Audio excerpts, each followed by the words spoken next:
एक समय की बात है। एक जंगल में एक साधु बहुत सालों से तपस्या कर रहा था।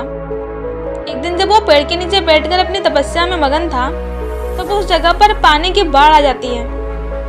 सारे लोग इधर उधर भाग रहे थे और यह साधु अपनी तपस्या में मगन थे। इन्हें पता नहीं था कि पानी की बाढ़ आ चुकी है। जब एक आदमी वहां से भाग रहा था तो उसने साधु को देखा और इन्हें सावधान किया कि पानी की बाढ़ आ चुकी है, सारे लोग यहाँ से भाग रहे हैं, आप भी यहाँ से चलो। तो साधु ने कहा, तुम जाओ, मुझे ईश्वर बचा लेगा। कुछ देर के बाद पानी उस साधु के गले तक आ गया। तभी वहाँ से कुछ लोग नाव में बैठकर भाग रहे थे। उन्होंने जब साधु को देखा तो उनसे कहा, अब हमारे साथ नाव में बैठ जाओ, वरना आप डूब जाओगे। लेकिन साधु ने फिर वही कहा, तुम जाओ, मुझे ईश्वर बचा लेगा। और वो लोग भी नाव लेकर वहां से चले गए। थोड़ी देर बाद जब पानी बढ़ने लगा तो साधु एक पेड़ पर चढ़ गए।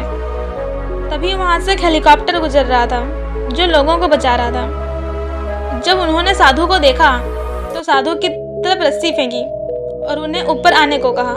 लेकिन साधु ने फिर वही कहा कि तुम जाओ, मुझे ईश्वर बचा लेगा। और वो हेलीकॉप्टर भी वहां से चला गया। धीरे धीरे पानी बढ़ने लगा और वो साधु पानी में डूबकर मर गया। मरने के बाद जब वो ईश्वर के पास पहुंचा तो उसने ईश्वर से कहा कि मैंने आपकी इतनी तपस्या की, इतना आपको दिन रात याद किया, आपने मुझे बचाया क्यों नहीं? तो ईश्वर ने कहा, अरे मूर्ख, तुझे बचाने के लिए 3 बार मैंने ही तो उन तीनों इंसानों को भेजा था। एक बार पैदल, एक बार नाव लेकर और एक बार हेलीकॉप्टर लेकर, लेकिन तुमने मेरा एक भी अवसर पहचान नहीं पाया। पता नहीं तुम किसका इंतजार कर रहे थे।